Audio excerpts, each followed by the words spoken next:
Hello, I'm Mr. Finmint, and today in this video, I'm finally opening up the booster box. Finally opening up these card packs for Wonders of the First. These pretty babies. So I've been waiting to do these last because I like to build up the suspense.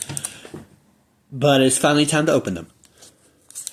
So there's some things that we're looking for in these, specifically, beyond hitting mythic rares and some of the prettiest cards and good ones to build decks with. We are also hitting, we're trying to hit alt art cards, much like this one. Alt arts, Formless Foils, where they don't have anything on their border, is what we're looking for. We're looking for OCMs, orbital color matches. This orbital, I believe, is Thalwind. And if it had an orbital color match, the border around the card would be bright blue and would have a serialized number on the side, out of something like 10 or out of 100 or something like that. And however many that number is, there's only that many in existence out of the existence set. The biggest hit that we're after is the Stonefoils, the one-of-ones. Here's a side-by-side. This is Palegost the Vast. This is the borderless card that came from the Kickstarter early backer box. And this also came out of that, oddly enough. You can see the promo code on it there, P18. Apparently, each one of the Kickstarter promo cards had a Stonefoil version too that could be found. And they promise everybody an extra one of the legendaries that came in the box that was either just another Formless Foil or had a chance to be a high rarity like this. And I got really lucky and pulled a one-of-one. That means there's only one of this and one of this card and one of its. This one's a promo, so there's probably another copy of this that's the not promo version, probably. There's only one of this promo one in existence. I'm the only one who owns this, which is really cool. And that's kind of stuff we're hoping to get in these booster boxes. Now, normally I would say that we're opening up 30 card packs and one silver box topper, which is guaranteed to be an alt art with a chance for again these higher rarities. But I have this habit where I like to keep at least one booster pack unopened. That way I could keep them and collect them as like a nostalgia, maybe one day sell for a higher price kind of thing. I'll probably send one off to get graded, and just keep it aside because this is the first card pack in the first game. In the Wonders of the First game, and this came from the Kickstarter backer. This is first edition booster box. So big pieces of history. Years down the line, it'll be a big piece of nostalgia. It'll be the very first thing from this game. So I want to open all of these. So I'm only going to keep one, but I'm keeping one. I already have it put away, so it's not going to be any of these. All these here are getting opened. So we're just going to start off. Wonders of the First existence set. 12 cards per pack. Most of them should be first edition cards, with chances for serialized rares, which only first edition packs and decks and boxes will have, which is cool. So this is something for collectors to really try to get their hands on before they're gone. Alright.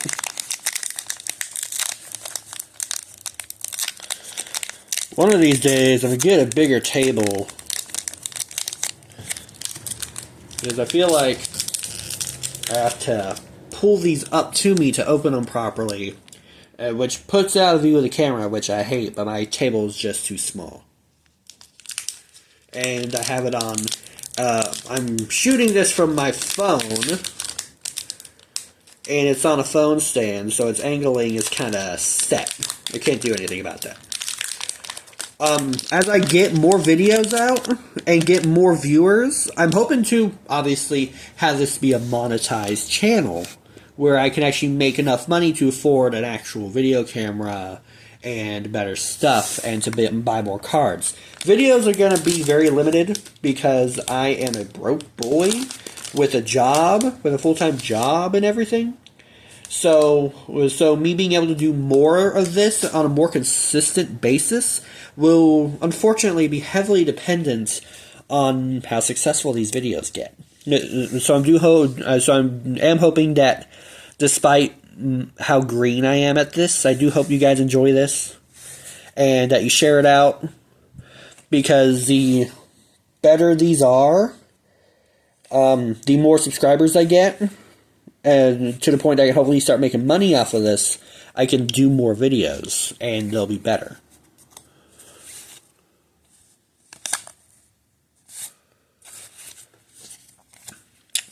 Ooh.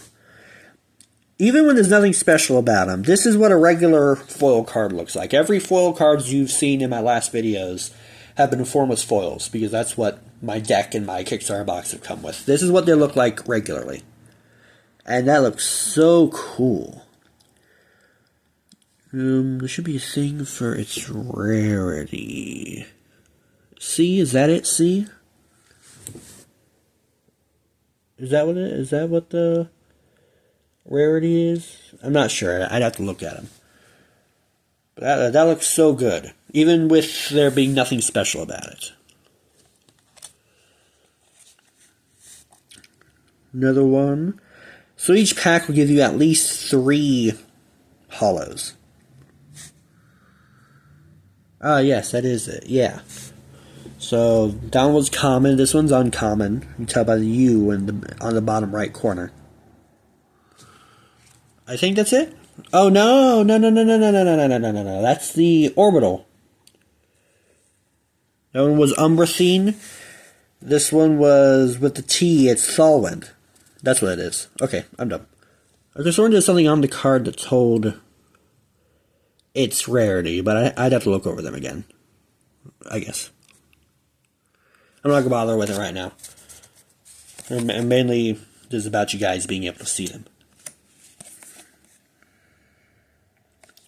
Again, once I actually become more familiar with the game itself, I'll be able to have more commentary on a card's usefulness and its rarity, and I'll be able to pull up a card and be like, oh, that card looks so that card's so good, I can put that in my deck, this is what it can do, this is how broken it can be.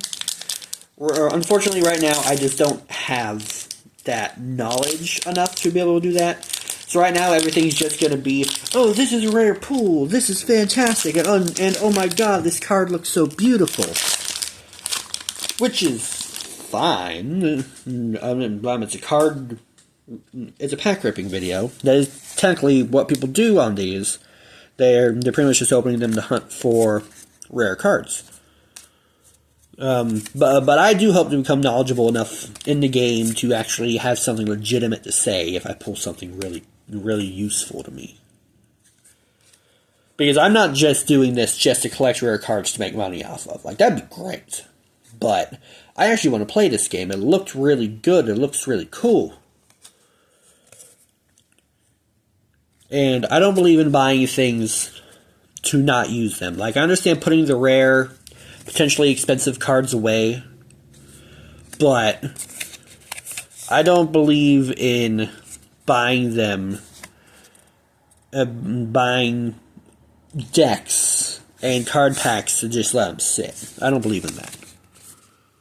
This one in the stack was turned this way. I don't know why. I was thinking maybe there's something special about it. I don't think so.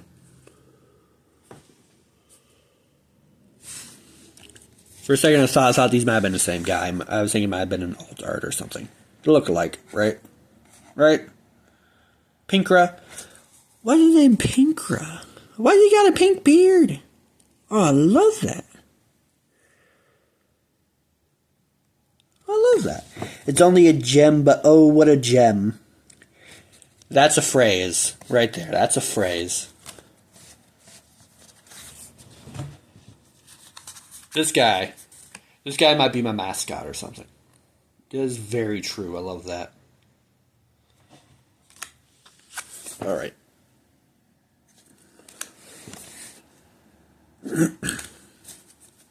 Oh, take this out before I pull it out by accident. Obviously, I'm saving the silver topper for last. I am going to open it. I was tempted to not open it for, to hold on to it, have it graded, have it put away.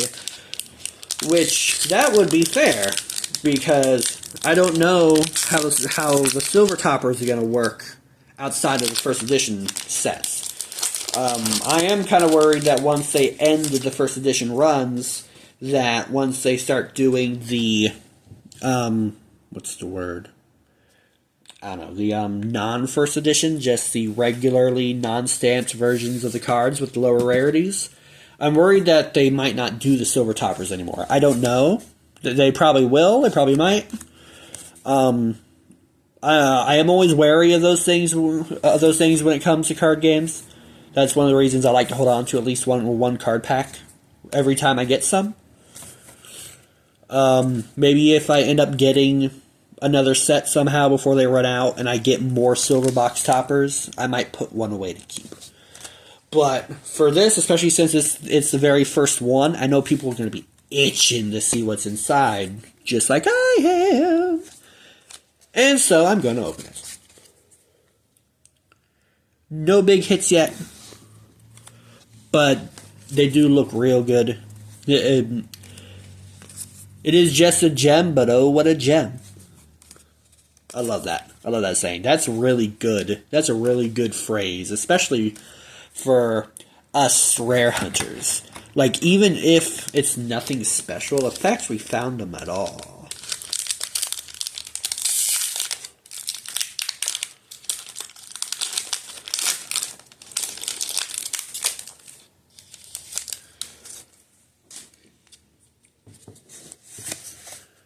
One thing I don't like about card packs, I understand why, to keep them safe. I wish card packs were easier to open. I'm always worried that I'm gonna mess up a card because of how I open them.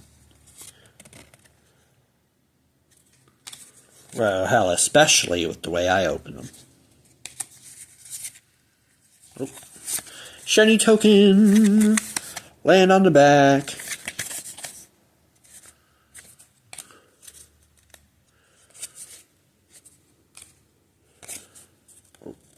I was trying to put it aside. I already, for a split second, forgot that I was showing you guys these. Hold on, I am going to pull aside these rares.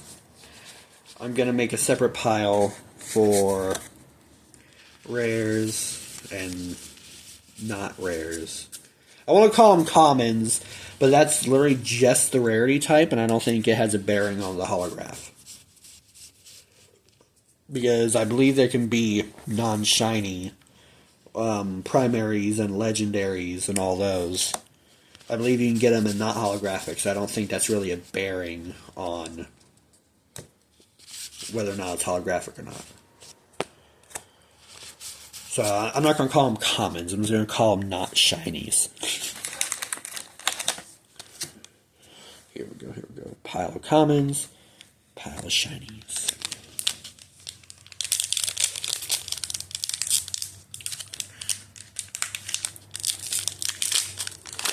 Yeah, there we go. I think I'll do that. I think I'm just going to use my teeth to open the packs. It seems to be the safest way with minimal card bending to leverage them open, which is what I was doing before. I keep trying to put my hands in front of my phone so you can see me flip through them, and like I said, with my phone angle and everything, there's just not enough space to do that kind of thing.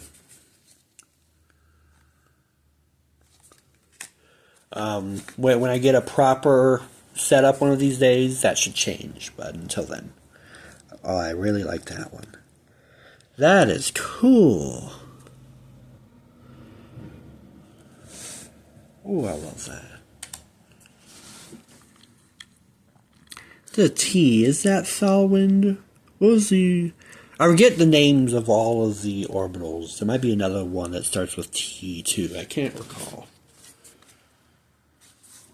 But it's not blue. I don't think it's Thalwind. It might be Thalwind. Well, hell, this is blue, and that's E. Okay, I guess I forget what... I guess I'm not sure what the letters in the bottom corner are. I'll have to look at them. Like I said, it's been a while since I've looked at all the stuff pertaining to the cards and the rules. I guess I should have came in more prepared. Let me check my orbital guide. Let me check my big book that I got for Boundless. Oh yeah, I was supposed to have been pulling out the collector guide too. I'll do that another day.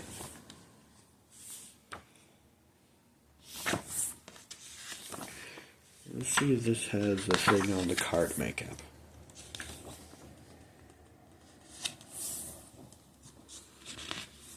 I don't think it do.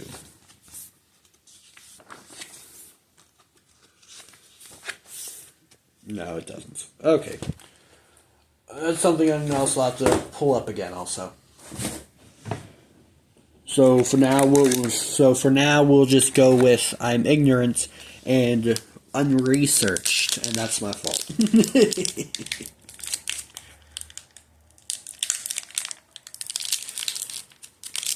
I'll get better at it, chat. I swear.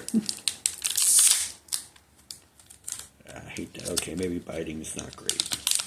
It's only great if I get it right. I didn't get it right, guys.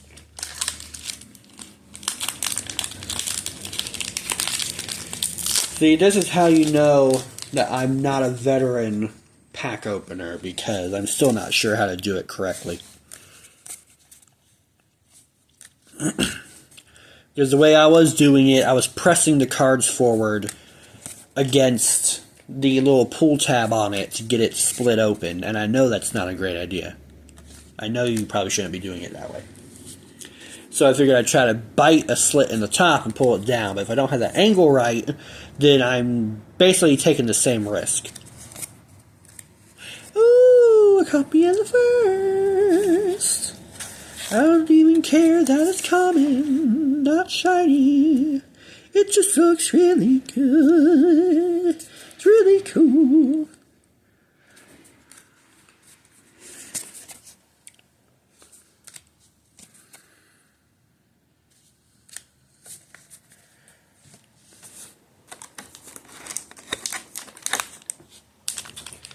Yeah, I love the art on these. I've said it in every video so far. The art is so good.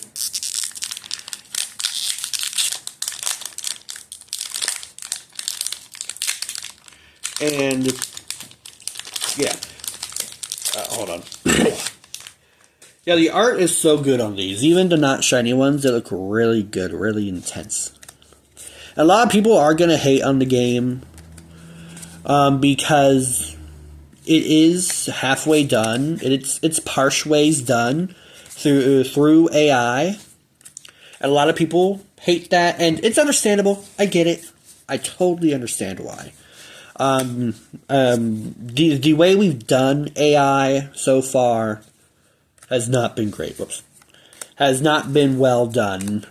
They're giving it too much free reign. They're uploading other people's stuff and having AI learn off of that, which is leading to people's work being mistaken as AI art, which is getting actual creators in trouble.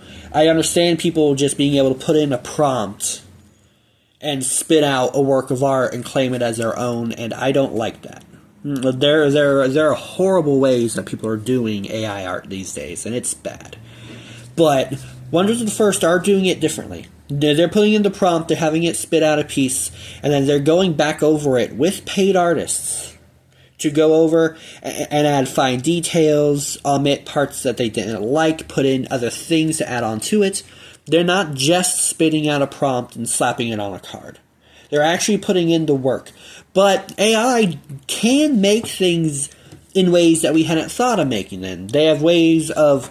even AI has its own view of how to create things, and it's in a way that some people might not have thought of before, in certain designs that people hadn't thought of, and it allows them to make cards a little faster, and they still look good, and they're still paying artists to come in and work with that piece.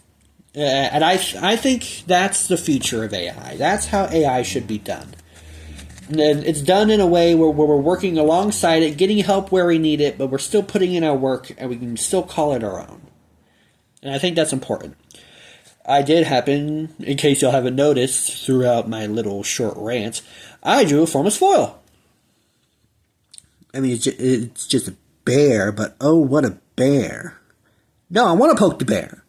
It's always what you do. Can't tell me not to poke it. I'm going to poke it. It's mine. I drew him. He's my bear. I'm going to poke him if I want.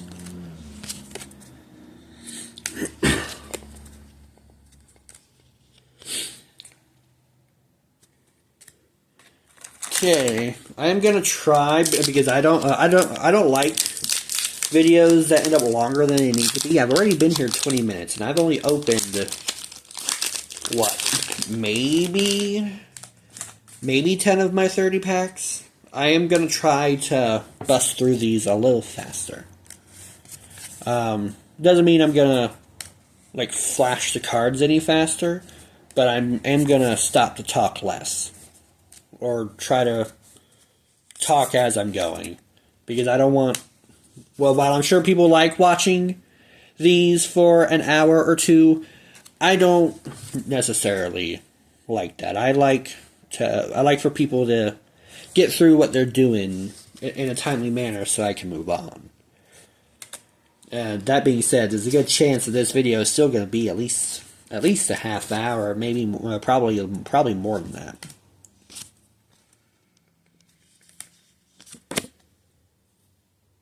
Hammond, focus. Thank you. Good boy.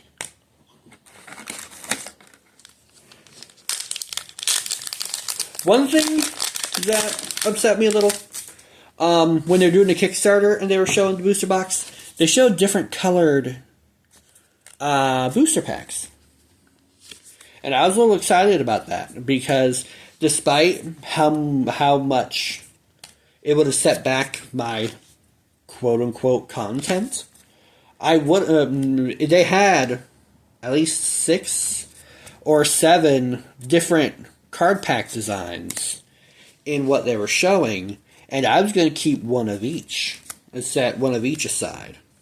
Oh, this pack came with 4 hollows, I think.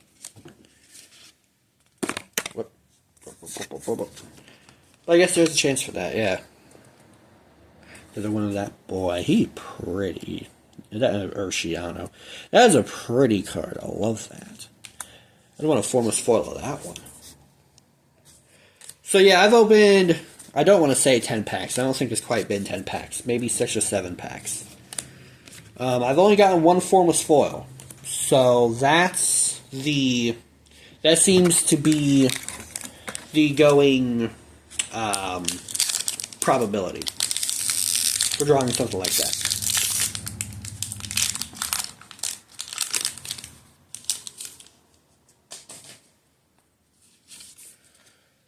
I was also hoping I'd have drawn at least one orbital color match by now. But, unfortunately, no. Techno-Historian's cool. I like him. He looks really cool. He was one of the, he's one of the cover boys. He's one of the ones that showed a bunch in the ads before the Kickstarter started. And he looks really cool. Bird boy. I should stop picking on the cards.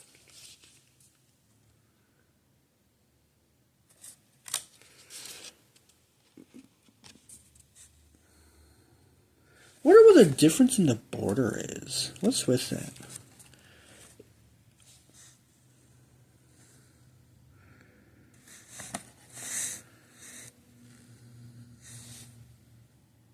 Yeah. Oh, wait. This was a Formless Foil. Duh. I was like, hold on. Why does this look different? Oh, that one wasn't as shiny. Okay. I don't know why I thought that one was shiny. Yeah, this is a Formless Foil. Nice. I got another one. I'm dumb. I didn't even notice it, and I'm like, hold on, what's with this border? No, I thought it was like this one, where it's not so white as the holographic ones are, and so I was looking at that. And I was like, hold on. But I guess that's how the non-holographic cards look. The borders on them. In comparison to this for the border. I guess that's how the hollows look. Which is fine. I just didn't notice it until now. I'm like, hold on a minute.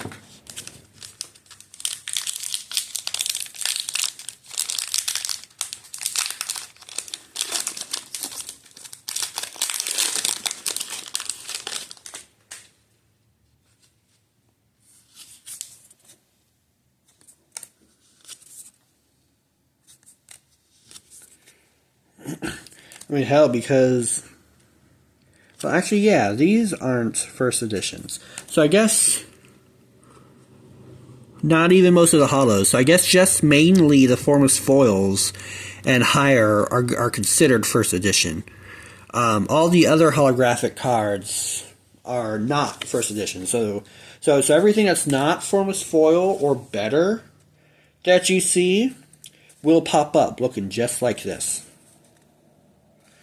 In comparison to the Formless Foil, you can see that I keep wanting to say that's a 1 for first edition. In that little hexagon there. That's first edition. Ooh. Ooh. Shiny furs. Oh, I love the first card. Beyond it being the namesake of the card game, it just looks so cool. I love how that looks. And it's such a good card. Cards of any orbitals cost -1 energy, and you may play any cores if you have this card out. And gives you an action. It's just a good card. And it costs nothing. It's such a good card. Which makes sense, because it's the namesake of the game. Boom, another Formless Foil. Okay, I'm hitting the groove of the Formless Foils now. This is the... Fourth Formless Foil? Fourth Formless Foil. And I don't even think I'm halfway through my boosters yet. So, that's not bad at all. That's a pretty boy. Look at it. And I drew my first, what I believe, I could have also just not been looking, my first Legendary Wonder that's not holographic. So it goes to show that the Legendaries aren't just holographic. The Legendary Wonders is more the type. You can only have one Legendary, one copy of a Legendary in your deck. So that's more what it is, and it's not a bearing on its rarity. But nice.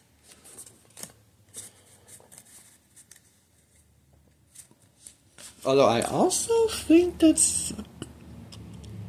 If I'm not mistaken, Pond Sweeper is pretty up there in rarity, too. So I guess its rarity isn't necessarily a determinant of whether or not it's hollow or not. I have to look back into it and see what Pond Sweeper is. I believe it's at least an epic or something. It's been a while since I looked at it. I spent a lot of time looking on Block Pack at the pre-slab cards. I'm pretty sure that it was up there. I think it's at least like an epic. So it goes to show that higher rarity cards don't need to be holographic to be hard to pull.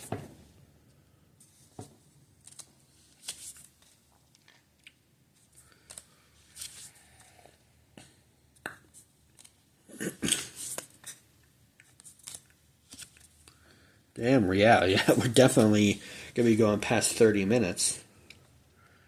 Look at that.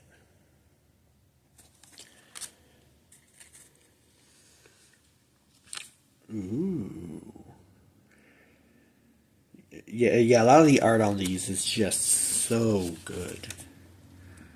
Token! Look at that pretty boy! Oh, he's so cute! Land on the back. Land on the back.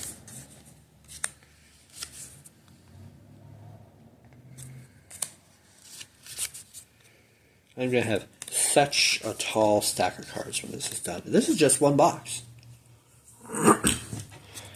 Like I said, unfortunately for me, I am technically poor boy. I was only able to buy...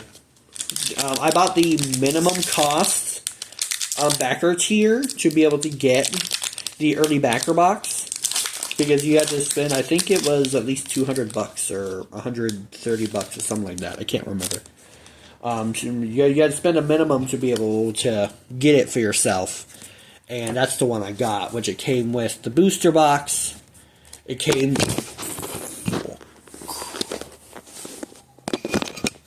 Damn it. Am I still going? Thank God. I need to be more careful. Almost lost everybody.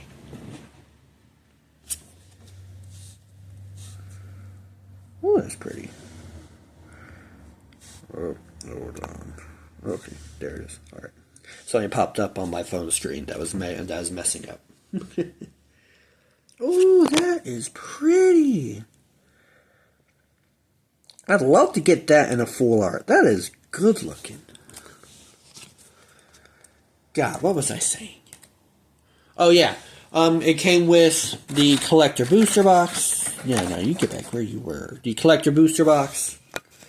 It came with the 2 decks. It came with playmat. And then I got a collector guide, and then everybody got a comic, which I didn't know we were all getting. I don't recall any announcement that we were getting a comic, so it was just a freebie.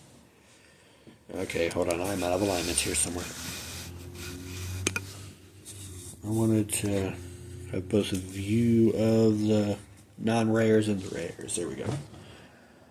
Ooh. That is a pretty card. Look at that. Formless foil, baby. That's so nice.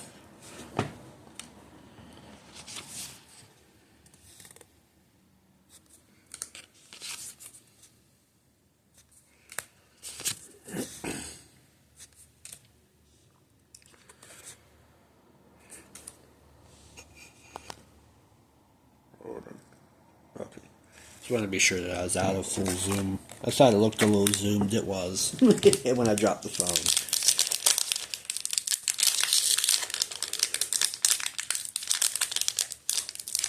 Oh, this is one that's gonna fight me. Yeah, I'm gonna be honest. I hate opening card packs. It's always such a risk to open up a card pack. Because a lot of times it's just so hard to open, you can't just pull it apart. And I end up having to press against the cards to get the leverage necessary to open it from the top. And I'm not sure how to open it otherwise. Maybe that's something I should look up. Because I feel, I mean, obviously, if I'm pressing against the cards, I'm bending them a little. I just hope it's not anything major. I mean, you can tell it's a little bent there. It might have been like that beforehand anyway. Luckily, it's nothing horrible. I'm hoping that putting it in the card sleeve and in a top loader will fix it. We'll be able to flatten it out good without damaging it. As long as I know it's fine as long as the card doesn't get any creases. So, I'm not too worried about it. But I am worried about it. Because I shouldn't be messing up my cards just to open up a card pack. It's ridiculous. And I always do that. Because I'm not sure how to open one properly. Another Formless, I think. Yeah. Another Formless. There we go. Yeah, I'm hitting the groove on the Formless Foils. I think for like the first 4 or 5 packs, I had only hit like 1 Formless, but now I seem to be hitting it like every 2 or 3 packs, which I believe was supposed to be the ratio. So that's fine.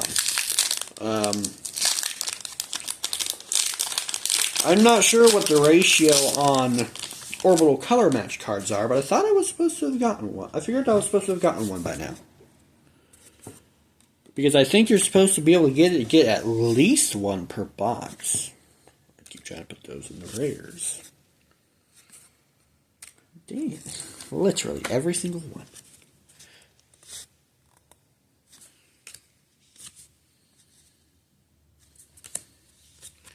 This boy again.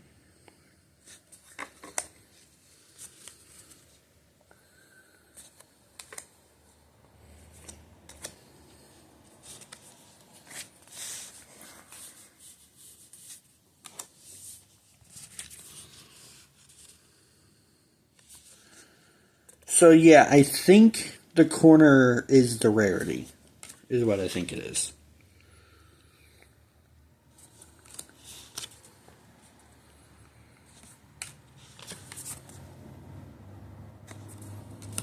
I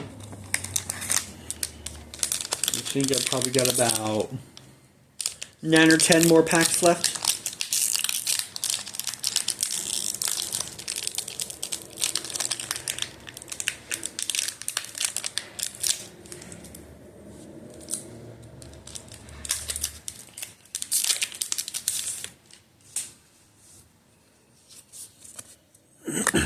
And then, after I record this video and card case all these shinies, I'm going to bed. Because I woke up at 6 in the morning to do this.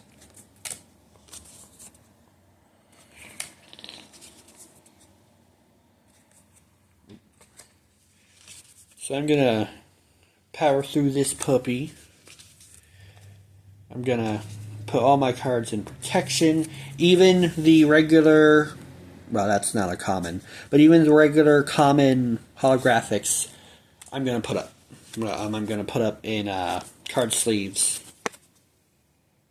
and top loaders.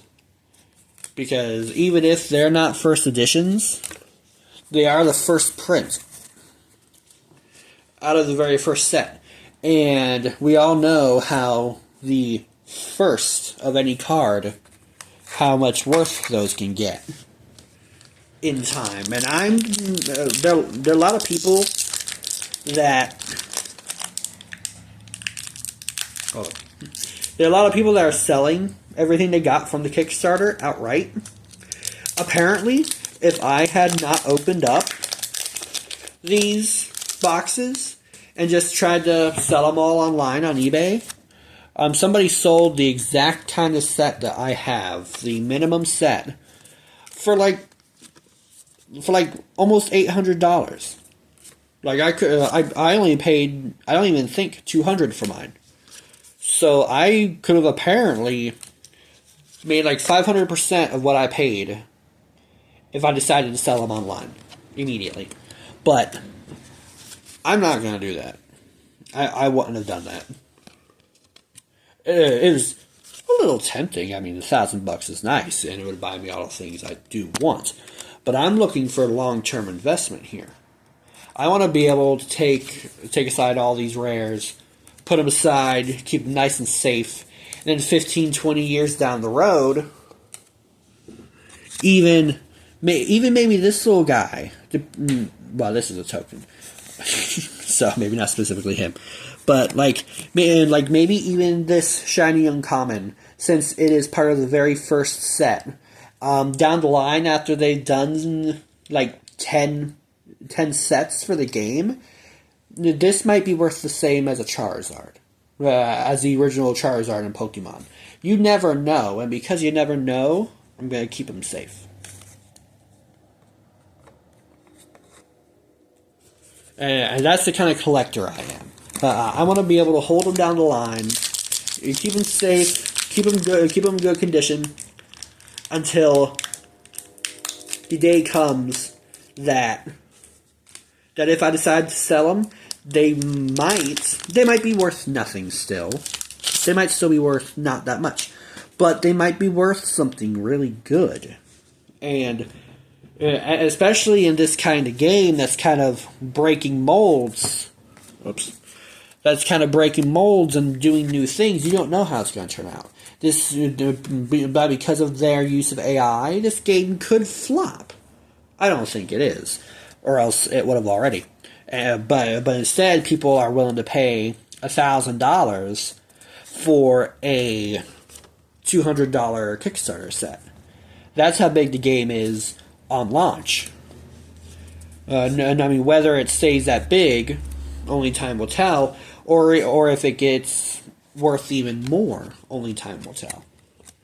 I do know that if the game at least remains popular as it is, or gets more popular, once the first edition cards stop hitting, once the stores that bought the first edition runs run out, and then Wonders starts running their non-first edition cards, which is eventually all that will be in stores, will be non-first edition. They won't have the first edition stamp. It'll just be these and the shiny rares.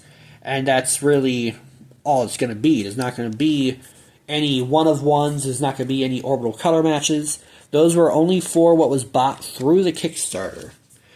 Between what people bought through the Kickstarter and what stores bought through the Kickstarter. So whatever stores end up selling them, whatever's there when they're there, people might want to buy up quick, because once those first edition cards are gone, they're gone, and once they're gone, so are the chances for one of these.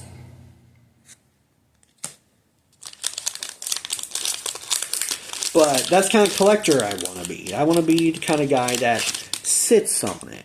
Where my set, yeah, it was apparently worth about $1,000 to people right off of launch. But if I'm patient and bide my time, what I have could be worth so much more than that. And I'm willing to take that chance. I mean, it's only a $200 investment, and I drew a one-of-one promo. Who knows what this could be worth already? I don't even know how much this is worth now, let alone down the road. Because all the promos, they only came from the Kickstarter box.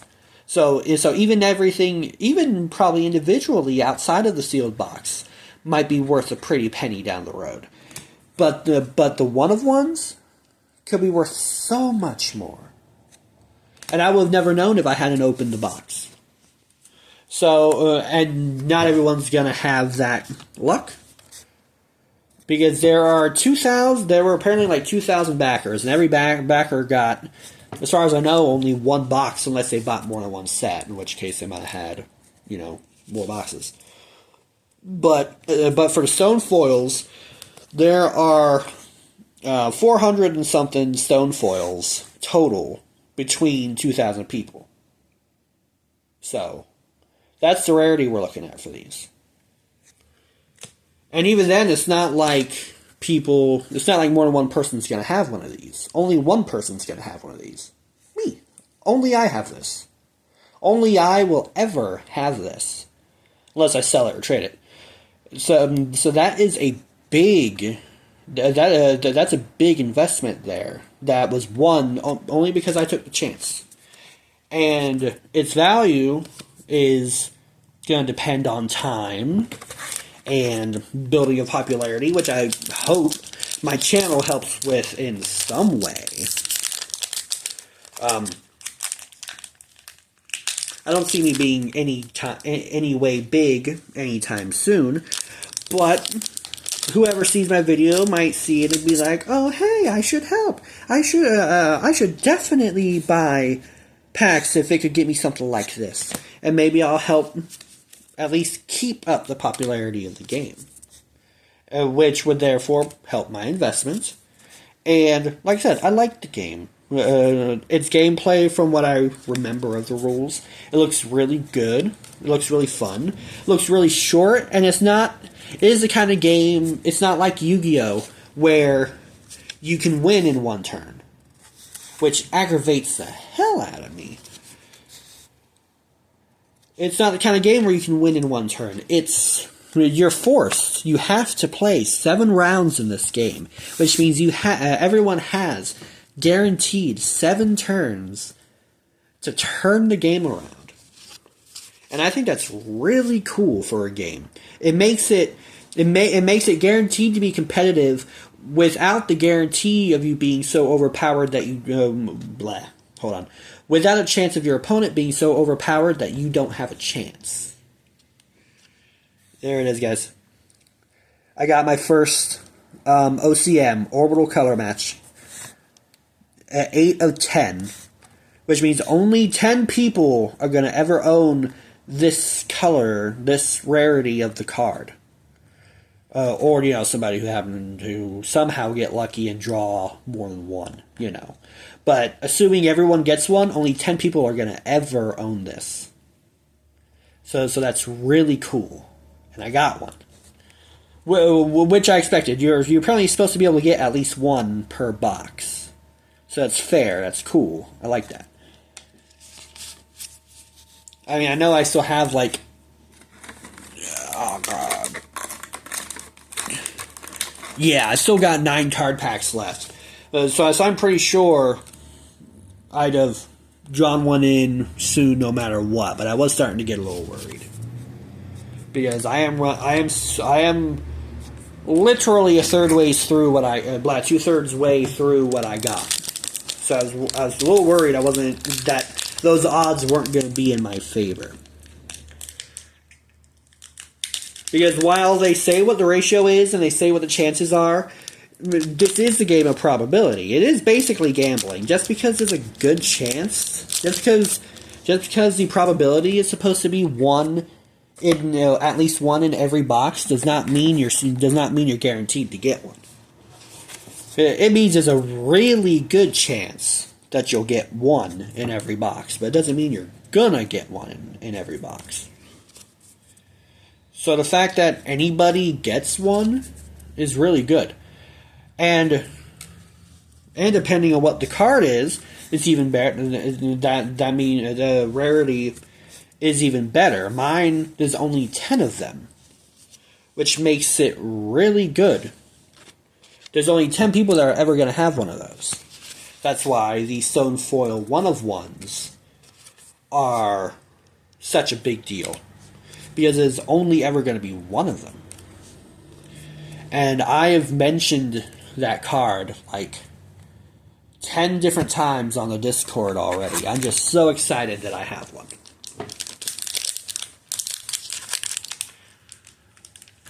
I mean, out of a little over 2,000 backers, and at least 400 something, if not more, Stonefoils. Let me check the guide real quick. 437 Stonefoil 1-of-1s. So, out of a little over 2,000 backers, 437 people, or, you know, technically 437 orders, are ever going to get a Stonefoil. And that's not even among Kickstarter boxes. That's among Kickstarter boxes. That is among these boosters. That's among the decks that have a chance for one of your gifted rares to have that rarity. Dragon boxes, other collector boxes. All of those have a chance to have those. So that's not even necessarily just per backer. That's per everything the backer ordered. So that's really, so that is technically really low chances.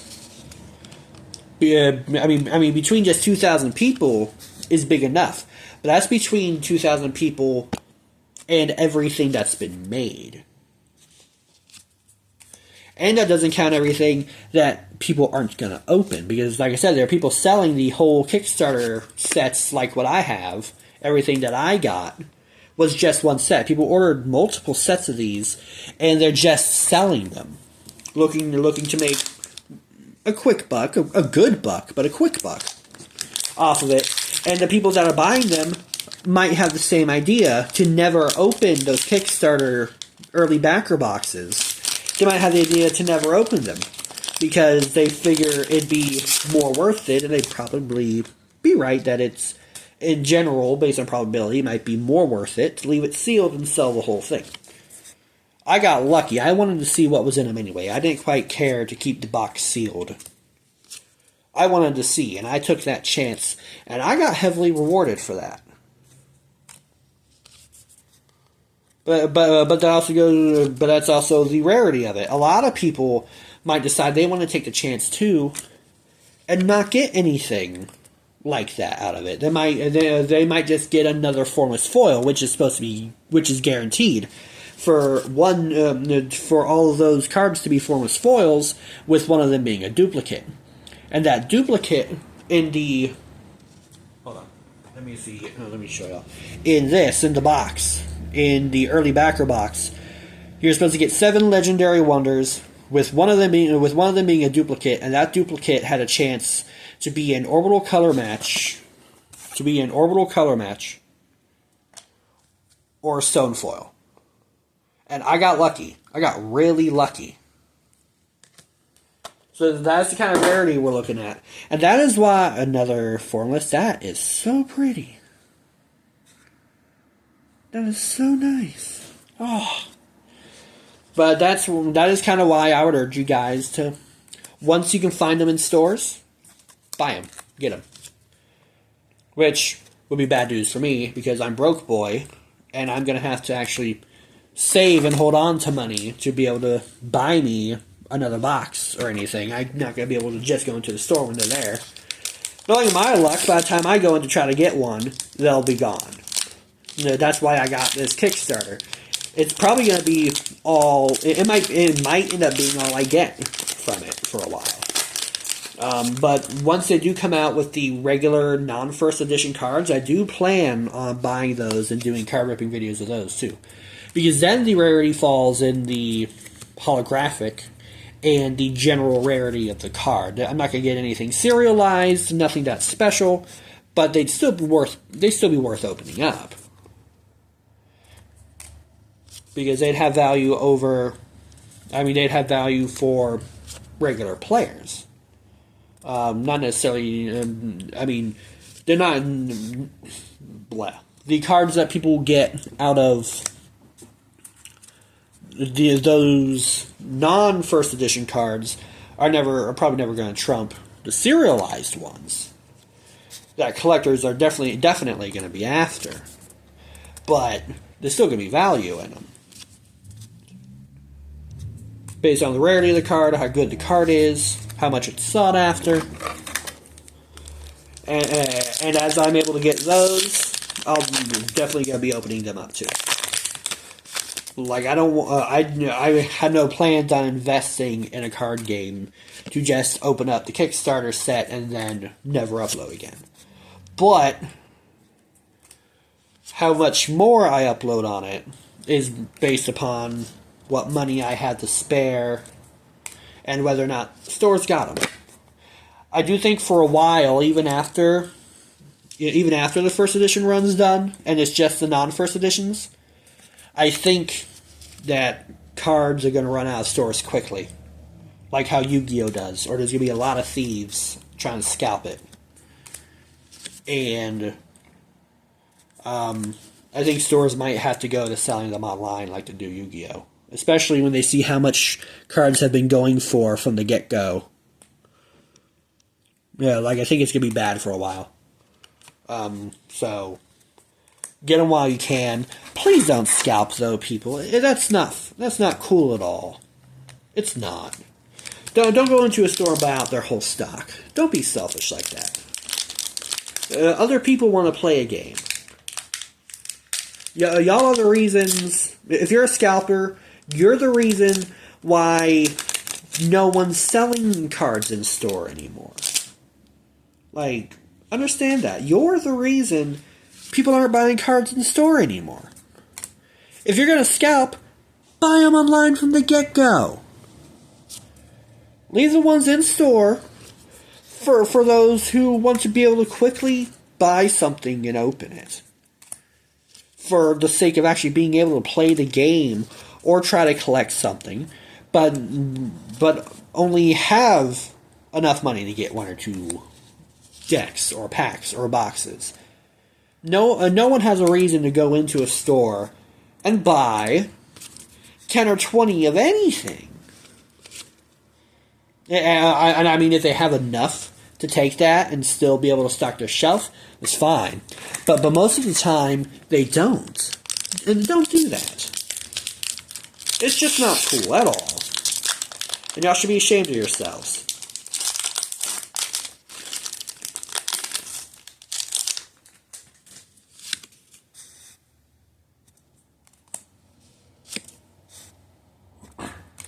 But I'll stop on that. After this booster, I've got 2 boosters left. And then it'll be the Piece de Resistance, the silver pack. Which again, I was tempted to not open. I was tempted to just put it aside and never touch it. But if I get the chance to somehow get another one, I might do it then. But since this is the first, and for all I know, only first edition set I might be able to open for this for a while, I'm going to open it. I'm going to take the shot and see what I get. Like, I already got me a Stonefoil 101. I got me a color match. I'm already happy. I already got me some high rarity stuff. So I am unbothered. I will take the plunge.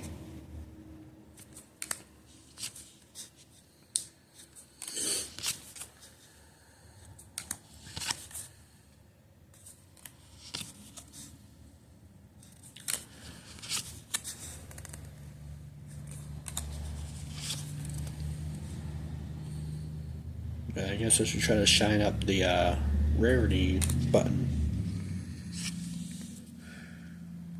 I forget what... I really think this might be for rarity. I forget what the T is. I have to go back through and see what the rarity types are. I thought it was... I don't think there's a rarity that starts with T. Those uncommon, rare... I mean, common, uncommon, rare, epic, and legendary, and mythic. I don't know what there was that would start with a T. That's an R. I'm not sure what I'm looking at. Oh wait, is T no, this...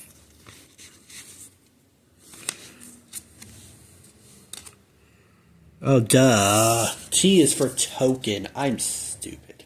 I was racking my brain like, what is T? T is token. I guess token is its own rarity. Alright. That's what it was. I'm done. Okay.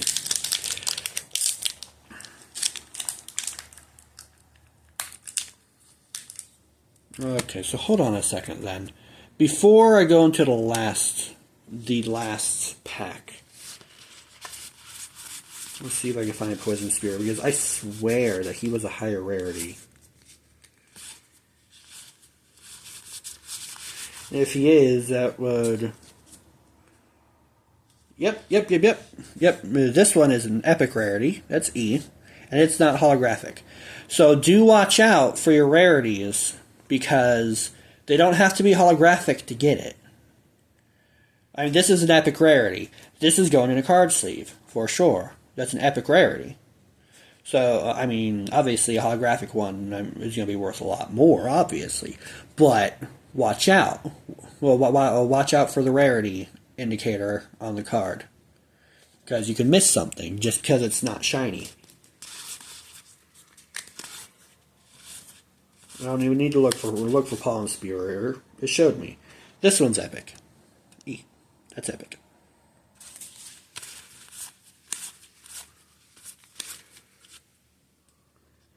Which means this guy is a mythic rare, which I think is the highest rarity. So I got a pretty good card. So that's cool. Hell yeah.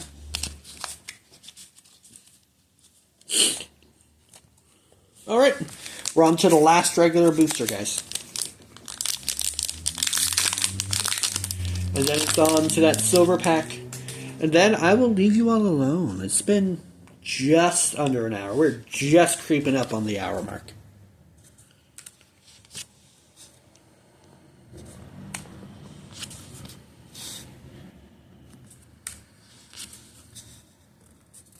I need this. Hold on, let me use my other hand so y'all can see the rarity on it without me having to go back and look.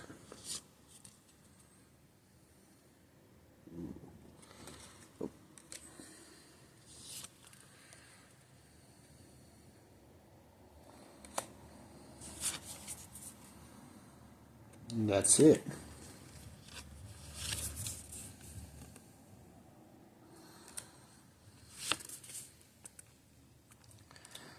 At some point, hopefully soon, I'm going to have my pre-slabs sent home from Block Pack too.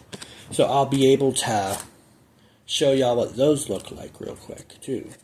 I don't have them on the way right now because I'm currently trying to sell or trade off one of them for some miles and try to see if I can't get something of a higher rarity than what it is. Right now it's an 8. And I'm hoping I can at least get it to an 8.5. That'd be awesome. Odds are not, but never hurts to try it. The other one's a 9, so I'm happy with that. I can't hope for higher than that.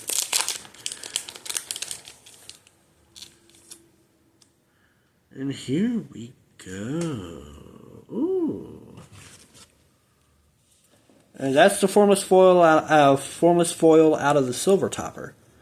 No high hits, so that's a little saddening for obvious reasons, obviously. But oh well, I'll live.